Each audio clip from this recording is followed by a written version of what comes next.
ஓம் வீரத்வஜாய வித்மஹே விக்னஹஸ்தாய தீமஹி தன்னோ பௌம பிரசோதயாத். சிவஸ்ரீ ஜோதிடம் வியூவர்ஸ் எல்லாருக்கும் வணக்கம். இந்த வீடியோல நம்ம ஏப்ரல் மாத பலன்களை பார்க்க போறோம். இந்த மாதத்தின் சிறப்புகள் என்னென்னு பார்த்தா, மாதத்தின் முதல் நாளே ஏப்ரல் 1ஆம் தேதி அன்றே நமக்கு பங்குனி உத்திர தினம். அன்னைக்கு நிறைந்த பௌர்ணமி. பொதுவாகவே முருகன் கோயில்கள்லையும் சிவ ஆலயங்களையும் கோலாகலமான விசேஷங்களா இருக்கும். வருடத்தின் முதல் 6 பௌர்ணமி ரொம்ப விசேஷம். அதுல முதல்ல நமக்கு ஆருத்ரா தரிசனமான அன்னைக்கு பௌர்ணமி தினம் இருந்தது. அதே மாதிரி தைப்பூசம் பௌர்ணமி தினம், மாசி மகம், அடுத்து நமக்கு இந்த பங்குனி உத்திர தினம். பௌர்ணமி தினத்தன்று வழக்கம் போல பக்தர்கள் கிரிவலம் வர்றது ரொம்ப சிறப்பு. அதுலயும் இந்த வருடத்தின் முதல் 6 பௌர்ணமியில கிரிவலம் வரவங்களுக்கு அத்தனை வேண்டுதலும் நடக்கும், நிறைவேறும் அப்படிங்கிறது ஐதீகம். 3ஆம் தேதி நமக்கு புனித வெள்ளி. உலகம் முழுக்க வாழும் அத்தனை கிறிஸ்தவ நண்பர்களுக்கும் புனித வெள்ளி திருநாள் வாழ்த்துக்கள். 14ஆம் தேதி நமக்கு தமிழ் வருட பிறப்பு தினம் அமைஞ்சிருக்கு. கனி காணுதல் அப்படிங்கிற விஷயம் நம்ம செய்யலாம். 20ஆம் தேதி நமக்கு அட்சய திருதியை தினம். அட்சய திருதியை அன்னைக்கு நம்ம அன்னதானம் செய்யறதுதான் மிக மிக சிறப்பு. நம்ம ஒருத்தருக்கு அன்னதானம் கொடுத்தா 10 பேர் இல்ல 100 பேருக்கு இல்ல 1000 பேருக்கு நம்ம கையால தானம் பண்ற அளவுக்கு நமக்கு பொருள் சேரும். அப்ப அன்னைக்கு தினம் எல்லாருமே தங்கம் வாங்கணும்னு தப்பா எடுத்துட்டு ஒவ்வொரு தடவையும் தங்கம் வாங்கி நம்ம சேர்த்துக்கிறோம். ஆனா இல்லாதவங்களுக்கு அன்னதானம் பண்றதுலதான் அன்னைக்கான விசேஷ தினமே அமைஞ்சிருக்கு. 28ஆம் தேதி மீனாட்சி திருக்கல்யாணம். மதுரையின் அரசி மீனாட்சிக்கு அன்றைய தினம் திருக்கல்யாணம். இந்த மாதத்தின் கிரக நிலைகள்னு பார்க்கும்போது, மிதுனத்தில் குரு பகவான், சிம்மத்தில் கேது பகவான், கும்பத்தில் ராகு பகவான், மீனத்தில் சனி பகவான், செவ்வாய் பகவான், புதன் பகவான், மேஷத்தில் சுக்கிர பகவான், சூரிய பகவான். இந்த மாதத்துல என்ன ஸ்பெஷல், என்ன பாசிட்டிவ் இருக்குன்னு பார்த்தா, சூரிய பகவான் உச்சம். நவகிரகங்களின் நாயகன், முதல் நாயகன், அரசனான சூரிய பகவான் உச்சம். சூரியன் இல்லைன்னா நவகிரகங்களே இல்லைன்னு கூட சொல்லலாம். அந்த அளவுக்கு முதன்மையானவர் சூரிய பகவான். அப்ப சூரிய பகவான் உச்சமான இந்த நேரத்துல என்னென்ன நல்ல விஷயங்கள்னு பார்த்தா, முதல்ல குழந்தை இல்லாதவங்களுக்கு குழந்தை கிடைக்கும். ஏன்னா இயற்கையாவே 5ஆம் அதிபதி சூரிய பகவான். அவர் உச்சமாற இந்த நேரத்துல நிறைய குழந்தை இல்லாத தம்பதிகளுக்கு கண்டிப்பா குழந்தை கிடைக்கும், குழந்தை பிறக்கும். நிறைய பேருக்கு கவர்மெண்ட் ஜாப் கிடைக்கும். ரொம்ப நாளா ரொம்ப வருஷமா ட்ரை பண்ணிட்டு இருக்கவங்களுக்கு எல்லாம் கண்டிப்பா அவங்கவருடைய தசா புத்திகளுக்கு ஏற்ப, கோச்சார பலன்களுக்கு ஏற்ப நிறைய பேருக்கு இந்த மாதத்துல அரசாங்க உத்தியோகம் கிடைக்க போகுது. அதே மாதிரி சூரியன் தான் அரசாங்க கிரகம், ஆளுமை கிரகம்.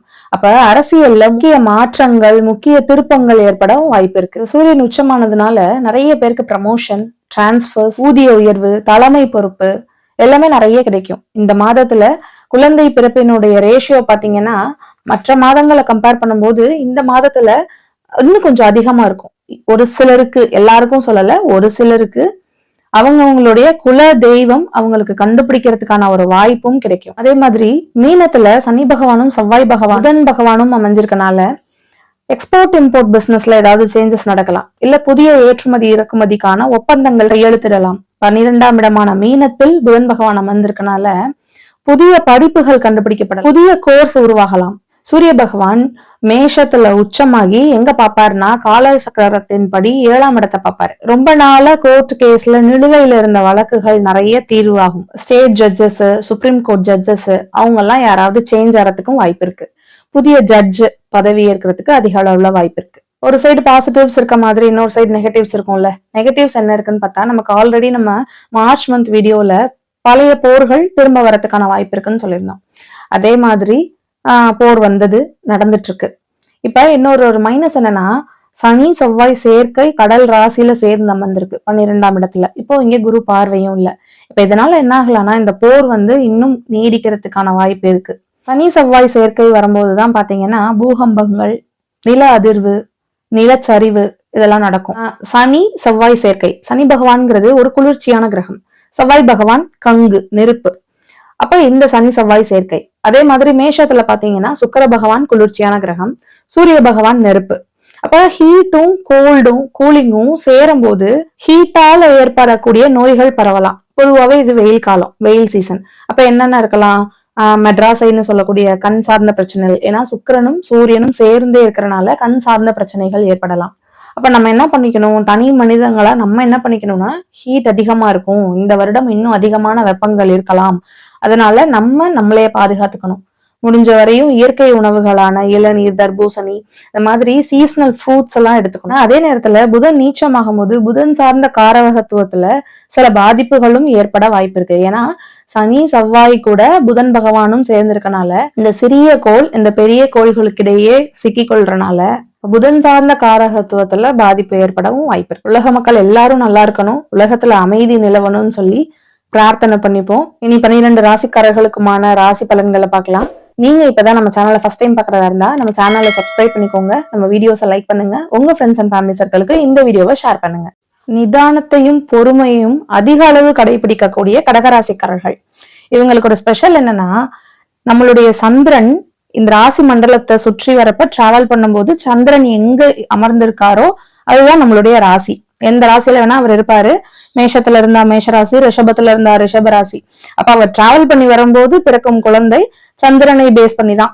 ஆனா கடகராசிக்காரர்களுக்கு மட்டும் சொந்த வீடான சந்திர பகவான் அதே இடத்துல அமரும் போது சந்திரனுக்கு ஆட்சி பலம் கிடைக்கும். அப்ப கடகராசிக்காரர்களுக்கு இது ஒரு ஸ்பெஷல். செஸ் போர்ட்ல கூட பாருங்களேன், ராஜாவை விட ராணிக்கு தான் பவர் ஜாஸ்தி. ராஜா ஒரே ஒரு கட்டம் தான் நகர முடியும், ஆனா ராணி அப்படி கிடையாது, எந்த பக்கம் வேணா போலாம். அந்த அளவுக்கு பவர்ஃபுல்லான கிரகம் ராணி தான். இயற்கையாவே இது ஒரு சர ராசியா இருக்கிறதுனால இவங்க கொஞ்சம் சுறுசுறுப்பாவே இருப்பாங்க, ஒரு இடத்துல இருக்க மாட்டாங்க. கடக ராசியா இருந்தாலும் சரி, கடக லக்னமா இருந்தாலும் சரி, 10 நிமிஷம் அவங்க ஒரு இடத்துல உட்காந்து நீங்க பார்க்க மாட்டீங்க, எதையாவது ஒரு வேலை பண்ணிட்டே இருப்பாங்க. ரொம்ப சாஃப்ட் நேச்சருடைய பர்சன்ஸ். அப்படிப்பட்ட கடகராசிக்காரர்களுக்கு இந்த மாதம் எப்படி இருக்குன்னு பார்க்கலாம். உங்களுடைய 2ஆம் இடத்த அதிபதி வருமான கிரகம் அப்படின்னு சொல்லக்கூடிய சூரிய பகவான் உச்சமா இருக்காரு, 10ஆம் இடத்துல உச்சமா இருக்காரு. சூரியனுக்கு 10ஆம் இடம் திக்பலமும் கூட. அப்ப உங்களுடைய வருமானம் எப்படி இருக்கும்? உங்களுடைய வருமானம் இரட்டிப்பாகும். உச்சம்னா 200% பவர். அப்ப உங்களுடைய வருமானம் ஏற்கனவே இருக்கிறத விட இந்த டைம்ல டபுள் மடங்கு ஆகும். உங்களுக்கு எக்ஸ்ட்ரா போனஸ் பாயிண்ட் கிடைச்ச மாதிரி. யாரெல்லாம் கவர்மெண்ட் ஜாப் ட்ரை பண்ணிட்டு இருக்கீங்களோ அவங்க எல்லாருக்குமே 100% இந்த டைம்ல கவர்மெண்ட் ஜாப் கிடைக்க அதிக அளவுல சான்ஸ் இருக்கு. 9ஆம் இடத்துல செவ்வாய், 10ஆம் இடத்துல சூரிய பகவான், இதை விட வேற என்ன வேணும்? அரசாங்க உத்தியோகத்துக்கு ஆப்டான காலகட்டம் இது. இன்னும் சிலருக்கு அரசியல் ஆதாயம், இது எலெக்ஷன் டைம். அப்ப அரசியல்ல நுழையணும்னு நினைக்கிறவங்க, ஆல்ரெடி அரசியல்ல இருக்கிறவங்களுக்கு எல்லாம் இது ஒரு பொற்காலம்னு சொல்லலாம். நீங்களே எதிர்பார்க்காத மாதிரி ஒரு சீட் உங்களுக்கு கிடைக்கும். நீங்க எந்த பொசிஷனுக்கு போனாலும் அது உங்களுக்கு வெற்றி. அது மட்டும் இல்ல, பேசி தொழில் பண்றவங்களுக்கு எல்லாம் இந்த டைம்ல அமோகமான காலம்னு சொல்லலாம். டீச்சர்ஸ், அஸ்ட்ராலஜர்ஸ், மார்க்கெட்டிங் ஃபீல்ட்ல இருக்கவங்க, ஆங்கர்ஸ், ஆல்ரெடி சொன்ன மாதிரி அரசியல்வாதிகள், பொலிட்டீஷியன்ஸ். வருமானம்னு சொல்லக்கூடிய கிரகம் உச்சமாயி எங்க பாக்குறாங்க? உங்களுடைய 4ஆம் இடத்தை பாக்குறாங்க. உங்களுடைய 4ஆம் இடத்தை அதிபதி சுக்கிர பகவானும் 10ஆம் இடத்துல இருந்து 4ஆம் இடத்தை பாக்குறாங்க. அப்போ உங்களுடைய 4ஆம் இடம் வலுப்பெறுது. நிறைய பேருக்கு வீடு வாங்கக்கூடிய யோகம், புதுசா வீட்டுக்கு அஸ்திவாரம் போடக்கூடிய யோகம், கார் வாங்கக்கூடிய யோகம், அதுவும் ஒயிட் கலர் கார் வாங்கக்கூடிய யோகம். அட எதுவுமே இல்லைங்க, நாங்க ஒரு ஆவரேஜான பீப்புள், ரொம்ப தாம்தும்னு கார் வாங்குற அளவுக்கு எல்லாம் எங்க கிட்ட காசு இல்ல, ஒரு மிடில் கிளாஸ் பீப்புள் தான் அப்படின்னா கூட ஒரு செகண்ட்ஸ்ல ஒரு கார் வந்தது, திடீர்னு போற போக்குல விசாரிச்சோம், அதை வாங்கிட்டோம், திடீர்னு தான் அமைஞ்சது அப்படின்னு சொல்லக்கூடிய ஒரு காலகட்டமும் இதுவே. 3ஆம் இடத்திற்கும் 12ஆம் இடத்திற்கும் அதிபதியான புதன் பகவான் 9ஆம் இடத்துல நீச்சமாயிருக்காரு. புதன் உங்களுக்கு 3ஆம் இடம் ஒரு சிறிய மறைவு ஸ்தானம், 2வதுன்னு பார்த்தா 12ஆம் இடமான விரயஸ்தானம். அப்ப கெட்டவன் கெட்டு போயிட்டாரு, கெட்டவன் கெட்டதில் கிட்டிடும் ராஜயோகம். இந்த ஒரு விஷயத்த ஞாபகம் வச்சுக்கணும். புதன் பகவான் நீச்சம் மாறாருன்னா முழுமையான நீச்சம் இந்த இடத்துல கிடையாது. படிக்கக்கூடிய மாணவ மாணவிகள் கேட்கலாம், புதன் தானே கல்விக்கு அதிபதி, அவர் நீச்சமாயிட்டா எங்களுக்கு இந்த டைம்ல எப்படி இருக்கும்னு கேட்கலாம். புதனுக்கு இந்த இடத்துல பரிவர்த்தனா யோகம் வேலை செய்யும். குரு பகவான் மீனத்திற்கும் புதன் பகவான் மிதுனத்திற்கும் அமர்ந்து பரிவர்த்தனா யோகம் வேலை செய்யும். அப்போ தர்ம கர்மாதிபதி யோகம் உங்களுக்கு கிடைக்கும். 9ஆம் இடத்து அதிபதி குரு பகவான் அதே இடத்துலயும் 10ஆம் இடத்து அதிபதி செவ்வாய் பகவானும் 9ஆம் இடத்துலயும் சேர்ந்து அமர்ந்திருக்கனால தர்ம கர்மாதிபதி யோகம் இந்த டைம்ல உங்களுக்கு கிடைக்கும். இருக்கிறதுலயே நம்பர் 1 யோகம்னு சொல்லக்கூடிய இந்த யோகத்தால திடீர் அதிர்ஷ்ட வாய்ப்புகளும் உங்களுக்கு கிடைக்க வாய்ப்பு இருக்கு. நிறைய பேருக்கு புதுசா உள்ளூர் தொழில் செய்யறதுக்கும், தந்தையினுடைய தொழில் எடுத்து செய்யறதுக்கும், தந்தையால் ஆதாயம் கிடைக்கிறதுக்கும், அப்பாவுடைய சொத்துக்கள் உங்களுக்கு கைக்கு கிடைக்கிறதுக்கும் நிறைய சான்ஸ் இருக்கு. இல்ல அப்பாவே உங்களுக்கான பிசினஸ அவருடைய ஃபுல் இன்வெஸ்ட்மெண்ட்டை கொடுத்து உங்களுக்கு ஹெல்ப் பண்றதுக்கான வாய்ப்பும் அமோகமா இருக்கு. நீண்ட பயணம் செய்யறதுக்கான வாய்ப்பு இருக்கு. ஃபாரின் போகக்கூடிய யோகம் இருக்கு. 3ஆம் இடம்ங்கிறது சிறு தூர பயணம், 9ஆம் இடம்ங்கிறது தூரதேசத்து பயணம். அப்ப 3ஆம் இடத்து அதிபதியான புதன் பகவான் 9ஆம் இடத்துல நீச்சமா இருக்காரு. இந்த டைம்ல நிறைய பேருக்கு ஃபாரின் போகக்கூடிய யோகம் இருக்கு. 4ஆம் இடத்திற்கும் 11ஆம் இடத்திற்கும் அதிபதியான சுக்கிர பகவான் 10ஆம் இடத்துல இருக்காங்க. தொழில் துவங்கக்கூடிய யோகம் இருக்குன்னு சொல்லியிருந்தேன். இப்போ இங்க தாயாரின் மூலியமாகவும் உங்களுக்கு உதவிகள் கிடைக்கலாம். உங்களுடைய மனைவி வர்க்கத்தின் மூலியமும் உங்களுக்கு உதவி கிடைக்கலாம், அல்லது உங்களுடைய மனைவி உங்களுடைய பார்ட்னர்ஷிப்பா சேர்ந்து தொழில் பண்றதுக்கான வாய்ப்பும் கிடைக்கலாம். அரசாங்கத்தின் மூலியமா வீடு கட்டுறதுக்கான வாய்ப்பு நிறைய பேருக்கு கிடைக்குதுல்ல, அரசாங்க வீடு ஒதுக்குறாங்கல்ல, அப்படி அரசாங்கத்தின் மூலியமாக வீடு கிடைக்கிறதுக்கும் வாய்ப்பு இருக்கு. உங்களுடைய 5க்கும் 10க்கும் அதிபதியான செவ்வாய் பகவான் 9ஆம் இடத்துல அமர்ந்திருக்காரு. ஒரு திரிகோண ஸ்தானத்து அதிபதி இன்னொரு திரிகோணத்துல அமர்றது ரொம்ப சிறப்பு. அப்ப உங்களுடைய 5ஆம் இடத்து அதிபதி 9ஆம் இடத்துல அமர்ந்திருக்கிறது ரொம்ப சிறப்புன்னு சொல்லலாம். உங்களுக்கு ஃபாரின் போறதுக்கான யோகம் இருக்குன்னு சொன்னேன். ஒரு சில கடகராசிக்காரர்களுக்கு அவர்களுடைய குழந்தைகள் வெளிநாடு போறதுக்கான வாய்ப்பும் இருக்கு. குடும்பத்துல ஒருத்தர் அடுத்த உயர்கல்வி படிக்க போறீங்க, இத்தனை வயசாயிருச்சு இனிமே நாங்க படிக்க போறோமான்னு நினைச்சா கூட திடீர் அதிர்ஷ்டத்தின் மூலியமா ஒரு புதிய கல்வி ஒண்ணு படிக்கிறதுக்கான வாய்ப்பு உங்களுக்கு கிடைக்கும், அல்லது உங்களுடைய குழந்தைகளுக்கு அவங்க நினைச்ச மாதிரியான உயர்கல்வி படிக்கிறதுக்கான வாய்ப்பு கிடைக்க போகுது. ஏற்றுமதி இறக்குமதி சார்ந்த பிசினஸ்ல இருந்தீங்கன்னா இந்த டைம்ல உங்களுக்கு கை கொடுக்கும். அதாவது போர் நடந்துட்டு இருக்கு இந்த காலகட்டத்துல ஏதோ ஒரு விதத்துல எல்லாருமே பாதிக்கப்பட்டுட்டு தான் இருக்கும். ஆனா சின்ன சின்ன ஏற்றுமதி இறக்குமதி உள்நாட்டுக்குள்ள பண்ணிக்கிற பிசினஸ்ல யாராவது இருந்தீங்கன்னா உங்களுக்கு இந்த டைம்ல ஒரு நல்ல யோகமான காலகட்டமா அமையும். திருமணத்திற்காக வெயிட் பண்ணிட்டு இருக்கவங்களுக்கு இந்த டைம்ல திருமணம் நிச்சயிக்கப்படும். ரொம்ப நாளா நிறைய பொண்ணு பார்த்துட்டோம், நிறைய மாப்பிள்ளை பார்த்துட்டோம், எங்களுக்கு அமையவே இல்லை, ஏதோ ஒரு விதத்துல வரன் தட்டி போயிட்டே இருக்குன்னு நினைக்கிறவங்களுக்கெல்லாம் உங்களுடைய பூர்வ புண்ணிய ஸ்தானத்து அதிபதி செவ்வாய் பகவான் உங்களுடைய 7ஆம் அதிபதியோட சேர்ந்து உங்களுடைய 9ஆம் இடத்துல அமர்ந்திருக்காங்க. எத்தனை பேருக்கு போன ஜென்மத்தினுடைய நம்பிக்கை இருக்குன்னு தெரியல. ஆனா போன ஜென்மத்துல கணவனாவோ மனைவியாவோ அமைஞ்சவங்களே 7 ஜென்மத்துக்கும் அதே கணவன் மனைவி வரணும்ன்ற பாக்கியம் வரன் வாங்கி வந்தவங்களுக்கு இந்த டைம்ல நீங்க இவ்வளோ நாள் வெயிட் பண்ணிருப்பீங்க. அதுக்கெல்லாம் காரணம் என்னன்னா, நீங்க போன ஜென்மத்துல இருந்த அதே கணவன் அதே மனைவி உங்களுக்கு இருக்கணும்னு இருந்தா, உங்களுக்கு அமையணும்னு இருந்தா இந்த டைம்ல அதுக்கான கிரக சேர்க்கைகள் இந்த மந்த் யாருக்கெல்லாம் நிச்சயமாகுதோ அவங்க எல்லாம் மனசுல வச்சுக்கோங்க. போன ஜென்மத்துல அமைஞ்ச அதே கணவனோ மனைவியோ உங்களுக்கு இந்த ஜென்மத்துல பூர்வ புண்ணிய பலனா உங்களுக்கு அமையறாங்கன்னு அர்த்தம்.